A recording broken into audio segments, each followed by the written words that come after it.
want to give you a word of advice about giving a word of advice. I recently worked with a leader who had his eye on a mentee of his. This was a woman that he was developing into a future leader for the organization, and he had positioned her with a current client, leading a project with this client. And he was able to watch her lead several meetings with the client.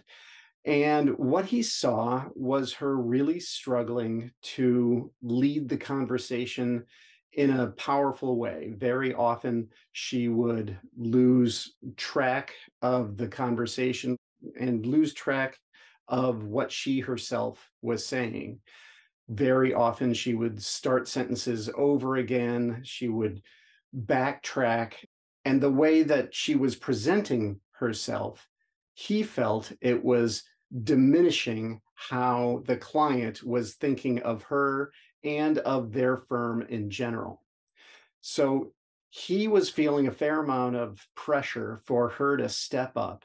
And when he talked to me about his concerns for her, it came out like she really needs to step up. This is really important, and it's just not going to work with her continuing to do it the way that she's doing it. Now, I don't know if he ever had a conversation like how he was talking about it with me, but I think it's quite possible. And I know that if he did, it would have only created a problem because he was using the word need and he was fairly stoked up around the challenge. I could very easily picture him saying something like, "You really need to step up." Or equally problematic, he could have said, "I need you to step up."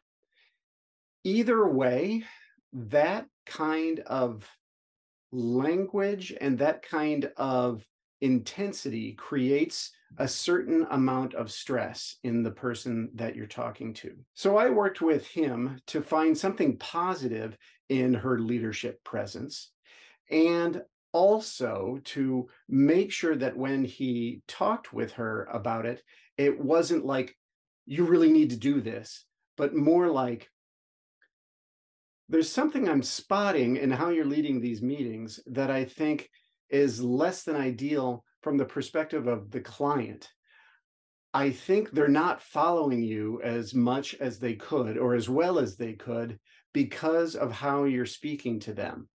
One aspect of how you're speaking to them is you're not really completing your sentences. So what I want to suggest you do is whenever you hit a bump in the road in one of your sentences, you just stop. Think your sentence through, and then pick up where you left off and finish it. You don't need to rewind. You don't need to go back. You don't need to start over. Just pay attention to what has come out of your mouth. Pay attention to where you intended to go. Give yourself time to think and pick up and continue forward. So I suggested that he work with her like that, identifying something positive and then having her notice the problem and have her move past the thing that was stopping her in the past. I had him do that, and he reported back to me that she was instantly better. So if you're a leader, this is what I want to recommend to you.